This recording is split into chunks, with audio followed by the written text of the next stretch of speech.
அல்லாஹ்வின் நல்லடியார்களே, ஒரு குழந்தை உலகத்திலே பிறந்து வலது காலில் அதான் சொல்லப்பட்டு இடது காலில் இகாமத் சொல்லப்படுவதிலிருந்து ஒருவர் வாழ்ந்து மௌத்தானால் அவருடைய சொத்துக்கள் யாருக்கு எவ்வளவு பங்கு போய் சேர வேண்டும் என்னும் அளவுக்கு வழிகாட்டல்கள் நிரம்பிய ஒரு மார்க்கத்தை அல்லாஹ் சுப்ஹானஹு வ தஆலா நமக்கு தந்திருக்கிறார். அதில் உம்மத்தில் கவனம் செலுத்துவதில் குறைபாடு இருக்கக்கூடிய ஹதரத் ரசூலுல்லாஹ் ஸல்லல்லாஹு அலைஹி வஸல்லம் பெரிதும் முக்கியத்துவம் கொடுத்து மக்களிடத்தில் இருந்து அந்த சட்டம் இல்லாமல் ஆகிவிடுமோ என்று பயந்த மிக முக்கியமான ஒரு சட்டம் தான் வாரிசுரிமை சட்டம். அல்லாஹ்வின் நல்லடியார்களே, வாரிசுரிமை சொத்து என்றால் என்ன? ஒரு மனிதன் உலகத்திலே வஃபாத்தாகிறான். அவன் ஆணாக இருக்கலாம் அல்லது பெண்ணாக இருக்கலாம், பெரியவராக இருக்கலாம், சிறியவராக இருக்கலாம், பெரும் செல்வந்தராக இருக்கலாம், சாதாரண ஒரு ஏழையாக இருக்கலாம். யாராக இருந்தாலும் அவர் மௌத்தாகும் பொழுதே அவர் விட்டு செல்லக்கூடிய சொத்துக்கள், அது அசையும் சொத்துக்களாக இருக்கலாம், அசையா சொத்துக்களாக இருக்கலாம். அந்த சொத்துக்களுக்கான பெயர் தான் வாரிசுரிமை சொத்து. அல்லாஹ் சுப்ஹானஹு வ தஆலா அந்த சொத்துக்களை தனி சட்டத்தை அல்லாஹ் வைத்திருக்கிறார். அல்லாஹ் ஜல்ல ஜலாலுஹு அதற்கான சட்டத்தில் வேறு எந்த ஒரு சட்டத்துக்கும் கொடுக்காத முக்கியத்துவத்தை அந்த சட்டத்துக்கு அல்லாஹ் வழங்கி இருக்கிறார். அல்லாஹ்வின் நல்லடியார்களே, அல்லாஹ் சுப்ஹானஹு வ தஆலா இந்த குர்ஆனிலே ஏராளமான சட்டங்களை எல்லாம் பேசியிருக்கிறார். தொழுகை குர்ஆனிலே சுருக்கமாக பேசப்பட்ட சட்டம். குர்ஆனில் ஒரே இடத்தில் 5 தொழுகையுடைய பெயர்களை கூட கண்டுகொள்ள முடியாது. தொழுகை என்றால் அதற்கான சுருக்கமான சட்டம் குர்ஆன் பேசி இருக்கிறது. விரிவான சட்டத்தை ஒரு மனிதர் தேட விரும்பினால் சுன்னாவுக்கு செல்ல வேண்டும். ஃபுகஹாக்கள் எழுதி வைத்திருக்கக்கூடிய சட்டங்களை அவர் படிக்க வேண்டும். அல்லாஹ்வின் நல்லடியார்களே, ஜகாத்துடைய சட்டத்தை எடுத்துக்கொண்டால் அல்லாஹ் சுப்ஹானஹு வ தஆலா ஜகாத் கடமை என்பதையும் அது யாருக்கு கொடுக்கப்பட வேண்டும் என்ற அந்த கூட்டத்தாரையும் மிக சுருக்கமாக சொல்லி இருக்கிறார். என்னென்ன பொருள்களில் இருந்து நிறைவேற்றப்பட வேண்டும், எவ்வளவு கொடுக்க வேண்டும், எந்த முறையில் கொடுக்கப்பட வேண்டும் என்ற சட்டத்தை குர்ஆனில் பார்க்க முடியாது. இதே போன்றுதான் நோன்பு, ஹஜ்ஜி, ஏனைய சட்டங்கள். நிகாஹ்வை எடுத்துக்கொண்டால் நிகாஹுடைய சட்டத்திட்டங்கள் குர்ஆனில் மிக சுருக்கமாக பேசப்பட்டிருக்கிறது. தலாக்குடைய வகைகளில் ஃபஸ்ஹோ, அது தலாக்கோ அல்லது ஹுல்ஓ, இந்த எல்லா சட்டங்களையும் அல்லாஹ் சுருக்கமாக பேசியிருக்கிறார். இத்தாவுடைய சட்டமாக இருக்கலாம், பாலூட்டும் சட்டமாக இருக்கலாம், செலவு செய்தல் சம்பந்தப்பட்ட சட்டமாக இருக்கலாம், குற்றவியல் சம்பந்தமான சட்டங்களாக இருக்கலாம், கொடுக்கல் வாங்கலுடன் சம்பந்தமாக சட்டத்திட்டங்களாக இருக்கலாம். இந்த எல்லா சட்டத்திட்டங்களையும் அல்லாஹ் குர்ஆனில் சுருக்கமாக பேசி இருக்கிறார். ஆனால் வாரிசுரிமை சட்டம் என்று வரும் பொழுதே ஃபுகஹாக்கள் சொல்கிறார்கள், அல்லாஹ் சுப்ஹானஹு வ தஆலா குர்ஆனிலே அதற்குரிய 90% சட்டத்தை அவனே பேசி முடித்து விட்டார். சூரா அன்-நிசாவிலே 11வது 12வது சூரா அன்-நிசாவுடைய கடைசி வசனம், இந்த 3 வசனங்களினூடாக அல்லாஹ் சுப்ஹானஹு வ தஆலா வாரிசுரிமை சட்டத்தை மிக தெளிவாக சொல்லி வைத்து விட்டார். அல்லாஹ்வின் நல்லடியார்களே, அல்லாஹ் சுப்ஹானஹு வ தஆலா இந்த சட்டத்துக்கு இவ்வளவு முன்னுரிமை வழங்கி இருக்கிறார், இவ்வளவு அல்லாஹ் கவனம் செலுத்தி இருக்கிறார். ஹஜ்ரத் ரசூலுல்லாஹ் ஸல்லல்லாஹு அலைஹி வஸல்லம் அவர்கள் சொன்னார்கள், அல்ஹிகுல் ஃபராயித பி அஹ்லிஹா, குர்ஆனில் கூறப்பட்டிருக்கக்கூடிய வாரிசுரிமை பங்குகளை அதற்குரியவர்களுடன் சேர்த்து வையுங்கள், அவர்களுக்கு கொடுங்கள். ஹஜ்ரத் ஸல்லல்லாஹு அலைஹி வஸல்லம் இந்த சட்டத்தை சஹாபாக்களுக்கு எந்த அளவுக்கு உபதேசித்திருக்கிறார்கள் என்றால், இப்னு மாஜாவிலே ரிவாயத் இருக்கிறது. சொன்னார்கள் சஹாபாக்களை பார்த்து, தஅல்லமுல் ஃபராயித் வ அல்லிமுஹன் நாஸ், நீங்கள் வாரிசுரிமை சட்டத்தை கற்றுக்கொள்ளுங்கள், மக்களுக்கும் கற்றுக் கொடுங்கள். ஹஜ்ரத் ரசூலுல்லாஹ் ஸல்லல்லாஹு அலைஹி வஸல்லம் அவர்களுடைய காலத்திலே குர்ஆனை கற்றுக் கொடுப்பதற்காக முக்கியமான சஹாபாக்களை தயாரித்தார்கள். புகாரியில் ரிவாயத் இருக்கிறது. சொன்னார்கள், இஸ்தக்ரிஉல் குர்ஆன மின் அர்பஆ. 4 சஹாபாக்களை சுட்டிக்காட்டி குர்ஆனை எனக்கு இறங்கியதை போல நீங்கள் ஓத வேண்டும் என்று விரும்பினார். 4 சஹாபாக்கள் இருக்கிறார்கள். இவர்களிடத்திலே கேட்டு படியுங்கள் என்றார்கள். ஹராம் ஹலால் என்று வரும் பொழுது அஅலமுஹும் பில் ஹலால் வல் ஹராம் முஆத் பின் ஜபல், அதற்காக ஒரு சஹாபியை ரசூலுல்லாஹ் தயாரித்தார்கள். இப்படி ரசூலுல்லாஹி ஸல்லல்லாஹு அலைஹி வஸல்லம் முக்கியத்துவம் கொடுத்து துறைகளுக்காக வேண்டி தயாரித்த அந்த துறைகளில் ஒன்றுதான் வாரிசுரிமை சட்டம். சொன்னார்கள், அஃபரதுஹும் ஸைத் இப்னு சாபித், என்னுடைய சஹாபாக்களே ஸைத் இப்னு சாபித் ரலியல்லாஹு அன்ஹு அவர்களை நான் உருவாக்கி வைத்திருக்கிறேன். சஹாபாக்களே, இந்த சட்டத்தை மிக அறிந்தவர்கள் அவர்கள் என ஸல்லல்லாஹு அலைஹி வஸல்லம் அதை கற்றுக் கொடுப்பதற்கான ஏற்பாட்டையும் செய்து விட்டார்கள். சொல்லிவிட்டு சொன்னார்கள் அந்த ரிவாயத்திலே, வஹுவ யுன்ஸா, இந்த இல்ம் மக்களை விட்டு மறக்கடிக்கப்படும். இந்த இல்மை பற்றி பேசக்கூடிய நிலைமை இல்லாமலாம் மக்களிடத்திலே இருந்து இப்படி ஒரு சட்டம் இருக்கிறது, இந்த சட்டத்தை நாங்கள் பின்பற்ற வேண்டுமே, இதை தெரிந்து வைத்திருக்க வேண்டுமே என்று மக்களிடத்திலே இருந்து இந்த சட்டம் மறக்கடிக்கப்படும் என்றார்கள் ஸல்லல்லாஹு அலைஹி வஸல்லம். சொல்லிவிட்டு சொன்னார்கள், வஹுவ அவ்வலு மா யுன்ஸஅ மின் உம்மதி, இந்த பூமியிலிருந்து என்னுடைய உம்மத்துடைய வாழ்க்கையிலிருந்து முதல் உயர்த்தப்படக்கூடிய சட்டமாக இருந்தால் அது வாரிசுரிமை சட்டம் என்றார்கள் ஸல்லல்லாஹு அலைஹி வஸல்லம். அல்லாஹ்வின் நல்லடியார்களே, அல்லாஹ் அவ்வளவு முக்கியத்துவம் கொடுத்த அந்த சட்டம் உம்மத்திலிருந்து இல்லாமலாகும் என்றார்கள். உலமாக்கள் எழுதியிருக்கிறார்கள், அல்லாஹ் சுப்ஹானஹு வ தஆலா ஏனைய சட்டங்களுக்கு கொடுக்காத முக்கியத்துவத்தை அவருடைய குர்ஆனிலே ஏன் இந்த வாரிசுரிமை சட்டத்துக்கு அல்லாஹ் கொடுத்திருக்கிறார்? இதற்கு உலமாக்கள் 3 விளக்கங்களை எழுதியிருக்கிறார்கள். ஒன்று, இன்று நாம் உலகத்திலே பார்க்கிறோம், ஒரு மனிதன் உயிரோடு இருக்கும் பொழுதே அந்த மனிதனுக்கு இருக்கக்கூடிய அந்த பலகீனம், அனுபவம் இல்லாத அந்த அவருடைய பலகீனம், அல்லது அவருக்கு பேசுவதற்கு ஆள் கிடையாது, அவருக்கு பலம் கிடையாது என்ற சந்தர்ப்பங்களை எல்லாம் பயன்படுத்தி மனிதர்கள் உயிரோடு இருக்கும் பொழுதே இன்னொருவருடைய சொத்தை இன்னொருவர் அபகரிக்கிறார்.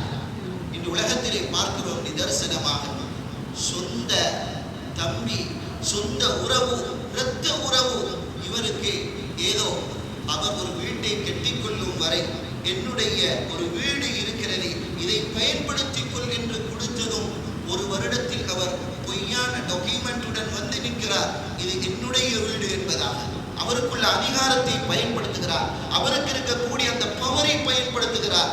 எனக்கு முன்னால் என்னுடன் கொடுக்கல் வாங்கல் செய்யக்கூடியவருடைய பலவீனத்தை தனக்கு சாதகமாக பயன்படுத்துகிறார், தனக்குரிய ஒரு வருமானத்துக்குரிய வழியாக பயன்படுத்துகிறார்.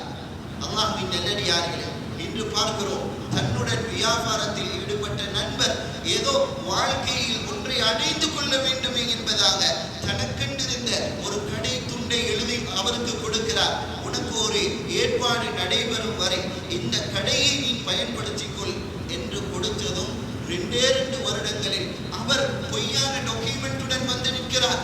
இது என்னுடைய சொந்த கடை என்பதாக. அல்லாஹ்வின் நல்லடியார்களே, அன்புமிக்க இஸ்லாமிய சகோதரர்களே, உலகத்திலே ஒரு மனிதன் வாழும் பொழுது தன்னுக்கு இருக்கக்கூடிய அதிகாரங்களை பயன்படுத்தி இன்னொருவருடைய சொத்தை இப்படியெல்லாம் அவன் அனுபவிக்கிறான் என்றால், ஒரு மனிதன் மௌத்தாகிவிட்டார், மௌத்தான மனிதனுடன் சம்பந்தப்பட்ட சட்டத்தான், அவருடைய சொத்துக்களுடன் சம்பந்தப்பட்ட சட்டத்தான் வாரிசுரிமை சட்டம். மனிதர்கள் என்னென்ன காரணங்களை எல்லாம் சொல்லி அவர்கள் அதை எடுத்துக் கொள்ளலாம். அல்லாஹ் சுப்ஹானஹு வ தஆலா அதனால் தான் இந்த சட்டங்களை அல்லாஹ் அவனாகவே சொல்லி முடித்து விட்டார். அது யாருக்கு பங்கு போக வேண்டும், எப்படி பங்கு போக வேண்டும், யார் இருந்தால் யாருக்கு பங்கு கிடைக்காது, யார் இருக்கும் பொழுது யாருடைய பங்கில் குறைவு ஏற்படும் என்றெல்லாம் அல்லாஹ் சுப்ஹானஹு வ தஆலா அதனுடைய சட்ட திட்டங்களை தானே சொல்லி முடித்து விட்டார். இது போன்ற ஒரு சம்பவம் ஹஜ்ரத் ரசூலுல்லாஹ் ஸல்லல்லாஹு அலைஹி வஸல்லம் அவர்களுடைய வாழ்க்கையில் நடைபெறுகிறது. நபி அவர்கள் உயிருடன் இருக்கிறார்கள். ஒரு பெண்மணி வருகிறார் 2 பெண் குழந்தைகளுடன். அல்லாஹ்வுடைய தூதரே, என்னுடைய கணவன் சஅத் இப்னு ரபியா உஹதுடைய யுத்தத்தில் உங்களுடன் போர் செய்து அவர் ஷஹீதாக்கப்பட்டு விட்டார். சஅத் இப்னு ரபி மிகப்பெரிய செல்வந்தர். அவர் மௌத்தான செய்தி அவருடைய சகோதரர்களுக்கு கேள்விப்பட்டதும் உடனே சஅத் இப்னு ரபியுடைய சொத்துக்களை தனக்கு என்பதாக, தன்னுடையது என்பதாக வாதிட ஆரம்பித்து விட்டார்கள். அவர்களுக்கு தெரியும், நாம் இருப்பது பெண்கள், 2 பெண் குழந்தை, ஒரு மனைவி, நம்முடன் பேசுவதற்கு யார் இருக்கிறார்கள் என்ற அந்த நம்முடைய பலகீனத்தை அவர்கள் பயன்படுத்திக் கொள்ள நினைக்கிறார்கள். அல்லாஹ்வுடைய தூதரே, நீங்கள் குர்ஆனுடைய சட்டத்தை சொல்லுங்கள் என்பதாக சொன்னதும் ஹஜ்ரத் ஸல்லல்லாஹு அலைஹி வஸல்லம் அந்த பெண்களை திருப்பி அனுப்பி விடுகிறார்கள். அல்லாஹ்வுடைய சட்டம் இது விடயமாக இறங்கட்டும். அல்லாஹ் சுப்ஹானஹு வ தஆலா அப்பொழுது நான் இந்த சட்டத்தை இறக்கி வைக்கிறார். யூஸிகுல்லாஹு ஃபீ அவ்லாதிக்கும் லிذكரி மிஸ்லு ஹத்தில் உன்ஸயைன் என்ற வசனங்களின் ஊடாக அல்லாஹ் வாரிசுரிமை சட்டத்தை அல்லாஹ் பேசுகிறார். அல்லாஹ் சொன்னார், அந்த வசனத்துடைய ஆரம்பமே யூஸிகுல்லாஹ், அல்லாஹ் உங்களுக்கு கடமையாக்குகிறார், அல்லாஹ் உங்களுக்கு கட்டளையிடுகிறார். லிذكரி மிஸ்லு ஹத்தில் உன்ஸயைன், ஒரு மனிதர் அவர் வஃபாத்தாகிவிட்டார், அனந்தரக்காரர்கள் என்பதாக அவருக்கு இருப்பது ஜோடி குழந்தைகள். உதாரணமாக ஒரு ஆணும் 2 பெண்களும். 2 பெண்களுக்கு கொடுக்கப்பட வேண்டிய ஒரு பங்கு ஒரு ஆணுக்கு கொடுக்கப்பட வேண்டும். அவர் விட்டு செல்லக்கூடிய சொத்துக்கள் 1 கோடி பெறுமதி மிக்கதாக இருந்தால் 50 லட்சம் ஒரு ஆணுக்கு, 25 லட்சம் விகிதம் 2 பெண்களுக்கும். விட்டு செல்லக்கூடிய அனந்தர பெண்காரர்கள் அது பெண்களாக மாத்திரம் இருந்து அது ஒரு பெண்ணாக இருந்தால் மொத்த சொத்தில் 50 வீதம். அதே 2 பெண்களோ 2 பெண்களுக்கு அதிகமானவர்களாகவோ இருந்தால், அதாவது பெண் குழந்தைகளாக இருந்தால் மொத்த சொத்தில் 66 வீதம் அவர்களுக்கு கொடுக்கப்பட வேண்டும். மௌத்தானவருக்கு குழந்தை இருக்க தாயும் இருக்கிறார் என்றால் அந்த தாய்க்கு 6இல் ஒரு பகுதி, அப்படி இல்லை குழந்தை இல்லாத பொழுது 3இல் ஒரு பகுதி, 33 விகிதம். அல்லாஹ் சுப்ஹானஹு வ தஆலா இப்படி அந்த சட்டங்களை பேசுகிறார். மௌத்தானவர் அவர் கணவராக இருந்து அவருக்கு மனைவி இருக்க, அந்த கணவருக்கு குழந்தை இருந்தால் மனைவிக்கு 12.5 வீதம், 8இல் ஒன்றும், குழந்தை இல்லாத பொழுது 25 விகிதம், 4இல் ஒன்றும் கொடுக்கப்பட வேண்டும். மௌத்தானவர் பெண்ணாக இருந்து அந்த பெண்ணுக்கு குழந்தை இருந்தால் அந்த பெண்ணுடைய கணவனுக்கு 25 விகிதம், 4இல் ஒன்றும், குழந்தை இல்லாத பொழுது 50 விகிதம் அரைவாசியில் கொடுக்கப்பட வேண்டும். இப்படி எல்லாம் அல்லாஹ் சுப்ஹானஹு வ தஆலா அந்த வசனத்தினூடாக வாரிசுரிமை சட்டத்தை எல்லாம் துல்லியமாக பேசுகிறார். ஹஜ்ரத் ரசூலுல்லாஹி ஸல்லல்லாஹு அலைஹி வஸல்லம் சஅத் இப்னு ரபியுடைய 2 பெண் குழந்தைகளையும் மனைவியையும் அவருடைய சகோதரர்களையும் கூப்பிட்டு அனுப்பினார்கள். வந்ததும் சொன்னார்கள், அல்லாஹ்வுடைய சட்டம் இறங்கி இருக்கிறது. சஅத் இப்னு ரபியுடைய 2 பெண் குழந்தைகளுக்கு 66 விகிதம் மொத்த சொத்தில் கிடைக்க வேண்டும். 3இல் 2 பகுதி. சொன்னார்கள், சஅத் இப்னு ரபியுடைய மனைவிக்கு சஅதுக்கு குழந்தை இருப்பதனால் 8இல் 1, 12.5 விகிதம் கொடுக்கப்பட வேண்டும். இது போக மேல் மிச்சமான பகுதியை தான் சகோதரர்களாக உங்களுக்கு எடுத்துக் கொள்ளலாம் என்பதாக ஹஜ்ரத் ரசூலுல்லாஹி ஸல்லல்லாஹு அலைஹி வஸல்லம் தீர்ப்பளிக்கிறார். அல்லாஹ்வின் நல்லடியார்களே, அங்கே சஅத் இப்னு ரபியுக்கு ஒரு ஆண் குழந்தை இருந்திருந்தால் அந்த சஅத் இப்னு ரபியுடைய சகோதரர்களுக்கு பங்கே இருந்திருக்கார். அல்லாஹ்வின் நல்லடியார்களே, அன்புமிக்க இஸ்லாமிய சகோதரர்களே, அல்லாஹ் சுப்ஹானஹு வ தஆலா இப்படி யாராயினும் ஒருவர் மௌத்தானவருடைய சொத்துக்களை தான் விரும்பி ஒரு காரணத்தை கூறி அதை எடுத்துக்கொள்ள கூடாது என்பதற்காக அல்லாஹ்வே அதனுடைய சட்டங்களை தெளிவுபடுத்தி விட்டார். இரண்டாவது, அல்லாஹ்வே அந்த சட்டத்தை குர்ஆனில் துல்லியமாக சொல்லிவிட்டதற்கான இரண்டாவது காரணத்தை உலமாக்கள் எழுதுகிறார்கள். பெரும்பாலும் ஒரு மனிதருக்கு சொத்திருந்து அவர் மௌத்தானதன் பின்னால் அந்த சொத்துக்கள் பிழையாக மக்களால் எடுத்துக் கொள்ளப்படுகின்றதென்றால் அதற்கு காரணம் பெரும்பாலும் என்னவாக இருக்கும்? மௌத்தானவருடைய குழந்தைகள் சிறு குழந்தைகளாக இருப்பார்கள். பேசுவதற்கு பெரியவர்கள் இல்லை, வாதிடுவதற்கு பெரியவர்கள் இல்லை, பெரும்பாலும் சிறு குழந்தைகளாக இருப்பார்கள். மனைவி இருக்கிறார், குழந்தைகள் சிறியவர்களாக இருக்கிறார்கள். எனவே இதை சந்தர்ப்பமாக பயன்படுத்தி யாராயினும் ஒருவர் அந்த சொத்தை கை வைக்கலாம், பயன்படுத்தலாம், அனுபவிக்கலாம்,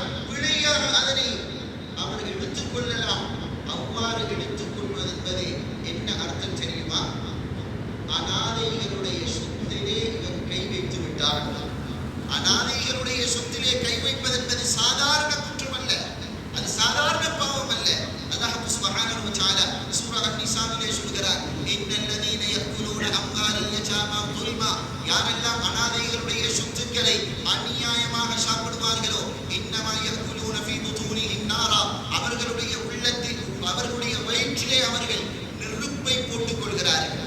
அவர்கள் சாப்பிடுவது சோறு அல்ல, ரொட்டி அல்ல, அனுபவிப்பது அவர்கள் ஏசி அல்ல. அல்லாஹ் சொல்கிறார் நாரா, அவர்கள் நெருப்பிலே இருக்கிறார்கள், நெருப்பை சாப்பிட்டுக் கொண்டிருக்கிறார்கள். இந்த பாவத்தில் யாரும் நெருங்கிவிடக் கூடாது, அகப்பட்டு விடக்கூடாது என்பதற்காக அல்லாஹ் சுப்ஹானஹு வ தஆலா இந்த சட்டத்தை அவனாகவே கூறி முடித்து விட்டார். இதற்குரிய மூன்றாவது காரணம், பிழையாக அனந்தர சொத்துக்கள் பங்கிடப்படும் பொழுது அதன் மூலமாக குடும்பங்கள் பிளவுபட்டு போகிறது. ஒரு மனிதன் பிழையான முறையில் அந்த சொத்தை அனுபவிக்க அவன் முன்னாகிறான் என்றால் குடும்பங்களை அவன் பிளவுபடுத்துகிறான், குடும்பங்களில் அவன் வெடிப்புகளை ஏற்படுத்துகிறான். ஒரு மனிதன் குடும்பத்திலே வெடிப்பு ஏற்படுவதற்கு, குடும்ப பிளவு ஏற்படுவதற்கு காரணமாக இருக்கிறான் என்றால் அவன் ஒரு பெரும் பாவம் செய்து கொண்டிருக்கிறான். அது சாதாரண குற்றம் அல்ல, சாதாரண பாவம் அல்ல.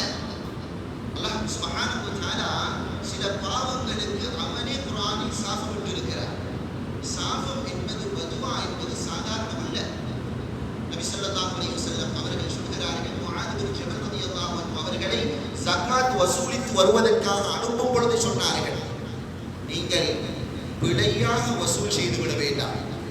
ஏன் சொன்னார்கள்? இத்தகி தஅவத்தல் மதுலூம், உங்களால் அநியாயம் செய்யப்படக்கூடியவருடைய பதுவாவை பயப்படுங்கள். அந்த பதுவாவுக்கும் அல்லாஹ்வுக்கும் மத்தியில் திரை கிடையாது என்றார்கள் ஹஜ்ரத் ரசூலுல்லாஹி ஸல்லல்லாஹு அலைஹி வஸல்லம். முஸ்னத் அஹ்மதில் ரிவாயத் இருக்கிறது, வ இன் கான காஃபிரன், அநியாயம் செய்யப்பட்டவன் அவன் காஃபிராக இருந்தாலும் அல்லாஹ் அவனுடைய துஆவுக்கு செவிதாழ்த்துகிறான் என்ற கருத்தை ஸல்லல்லாஹு அலைஹி வஸல்லம் அவர்கள் சொல்லி இருக்கிறார்கள். என்றால் அல்லாஹ்வே ஒரு மனிதனுக்கு பதுஆ செய்கிறான் என்றால் அது எவ்வளவு பெரிய பாவமாக இருக்கும்.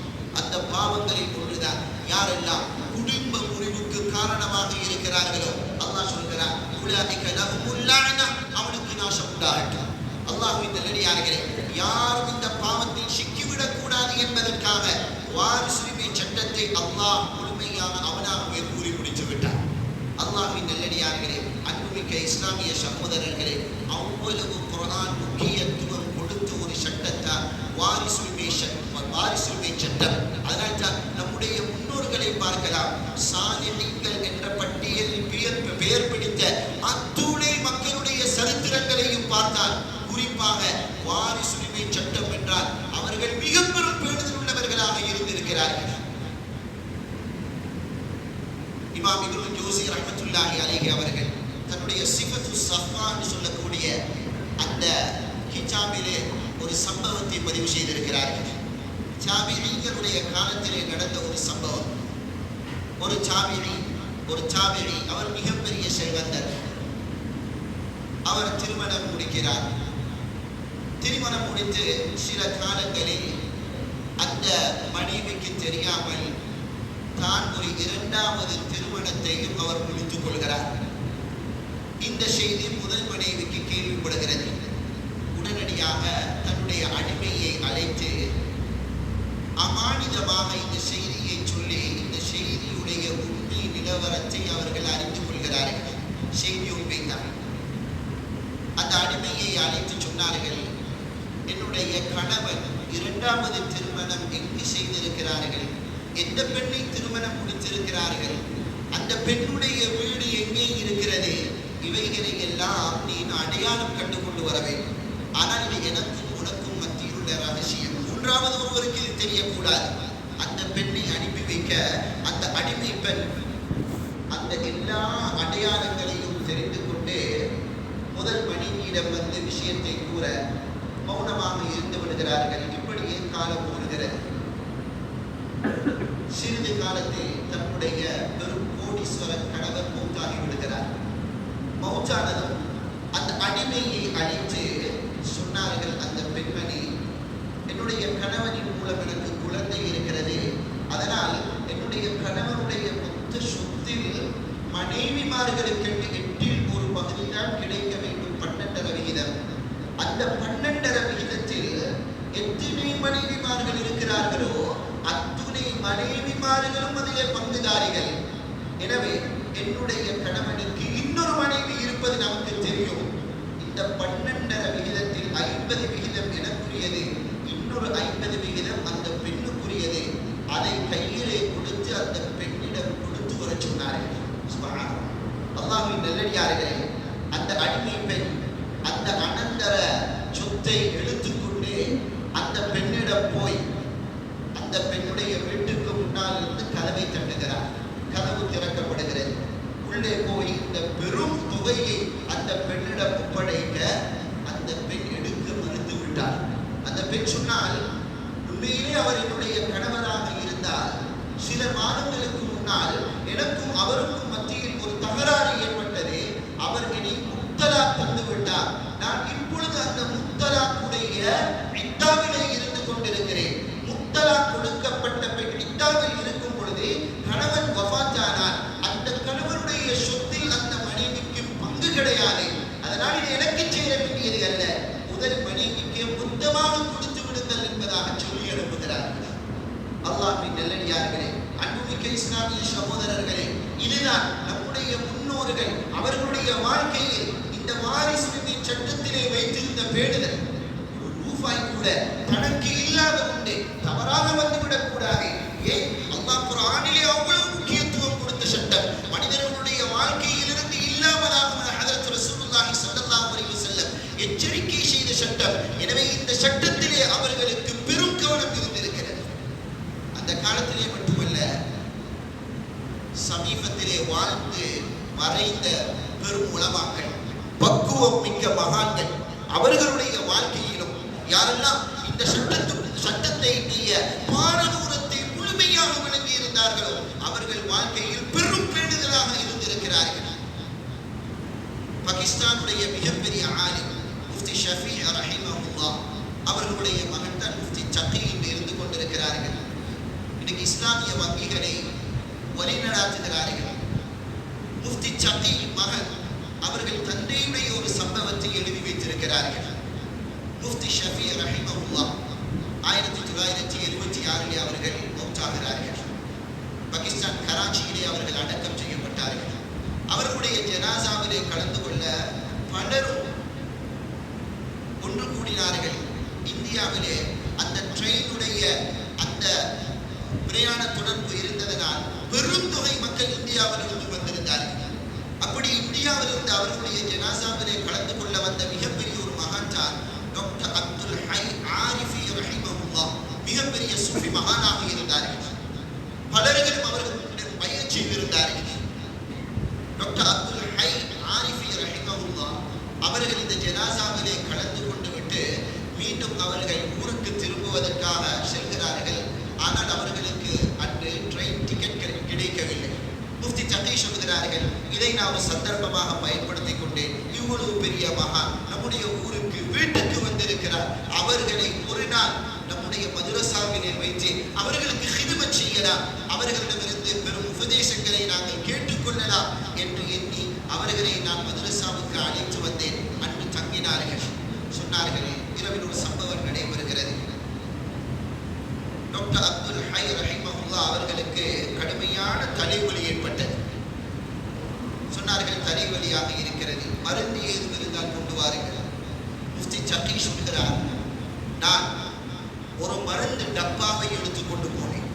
போய் சொன்னேன், என்னுடைய தந்தை உயிருடன் இருக்கும் பொழுது அவருக்கு தலைவலி வந்தால் இதைத்தான் பூசுவார்கள், நீங்களும் பூசிக்கொள்ளுங்கள் என்று நான் அவர்களுடைய கையிலே கொடுக்க கையில் எடுக்க மறுத்து விட்டார்கள்.